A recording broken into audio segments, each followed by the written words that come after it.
Praise the Lord. ఈరోజు August 30వ తారీఖు 2024 సంవత్సరం శుక్రవారం సాయంత్రం 6 గంటల ప్రాంతంలో షేక్ చోటు గారు చిత్రీకరించడమైంది. నిన్న రాత్రి 10:30కి బీభత్సంగా వర్షం కురుస్తుంది. ఈరోజు రోజంతా వర్షం కురుస్తూనే ఉంది. సరే, అది దేవుని చిత్తం. మహిమ ఘనతకు అర్హుడవు నీవే నా దైవము, మహిమ ఘనతకు అర్హుడవు నీవే నా దైవము, సృష్టికర్త ముక్తిదాత నా స్తుతులకు పాత్రుడా, ఆరాధన నీకే, ఆరాధన నీకే. హల్లెలూయా.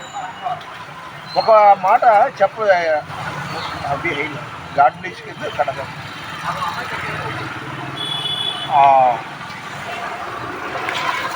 మత్తయి సువార్త 6వ అధ్యాయం 33వ వచనంలో ఓ మాట ఉంది.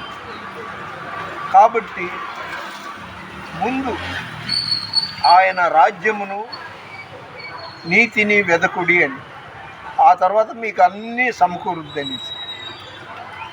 ఈరోజు ఒక కథ చదివాను. ఒక రాజుగారు అడవిలో వేటకి వెళ్తుంటే 7 ఆయన పొరపాటున లోయలో పడిపోతే 7 యువకులు రక్షించారంట.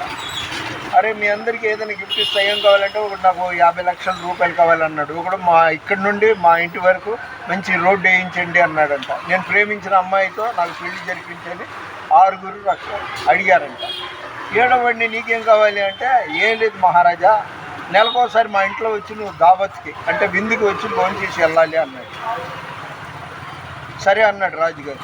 ఇంటికి వెళ్ళి ఆలోచించాడు. అమ్మో, ఒక బీదోడి ఇంటికి వెళ్ళాలంటే రోడ్డు మెయిన్గా, నేను దర్జాగా వెళ్ళాలంటే మెయిన్ రోడ్డు వేయించాడు. వాళ్ళ గుడిసెలో నేను వెళ్ళి తినడం ఏంటి, నా ఇమేజ్ నా ప్రెస్టేజ్ ఏంటి అనుకొని ఆ గుడిసెని కాస్త పెద్ద బిల్డింగ్గా మార్చేసాడు. అలాగే ఇదిగో ఈ సద్దన్నం ఉందని ఏదైనా తెస్తాడనుకో బాగోదు కదా, అందుకని అతనికి నౌకర్లు ఇచ్చాడంట. ఇంకా మంచి మంచి వంటలు చేయడానికి బోర్డు డబ్బులు ఇచ్చాడంట.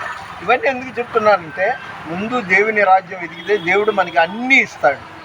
అది క్లుప్తంగా ఈ కథ మహిమా శబ్దం అనే రాజమండ్రి నుండి వచ్చే పత్రికలో పిబి మనోహర్ గారి యొక్క చిన్న కథానికని చదివి చెప్తున్నాను. అదేవిధంగా మత్తయి యాకోబు 4వ అధ్యాయం 4వ వచనంలో ఏమనుందంటే, వ్యభిచారులారా, ఈ లోక స్నేహము దేవునికి శత్రువు, వైరము అని మీరు ఎరుగరా? అంటే వ్యభిచారులారా అంటే ఏంటి? ఆయనతో మనం ఉండాలి, ఆయన మన భర్త, ఆయనతో మనం ఉండాలి. ఈ లోకంతో మనం కలిసిపోతే వ్యభిచారం చేసినట్టే కదా.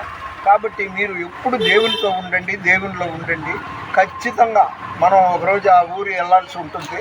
అప్పుడు మనం ఆయనతో ఉంటాము. అలాంటి రోజు కోసం ఎదురు చూస్తూ చేతనైనంత వరకు మీరు ఎక్కువ ప్రార్థనలో గడపండి. దేవుని పరిచర్యలో మీ రత్నం ఫ్రాన్సిస్. మన వినికిడిలో దేవుడి కొన్ని మాటలు దీవించునుగాక. దయచేసి షేర్ చేయండి, లైక్ చేయండి, సబ్స్క్రైబ్ చేయండి. God bless you.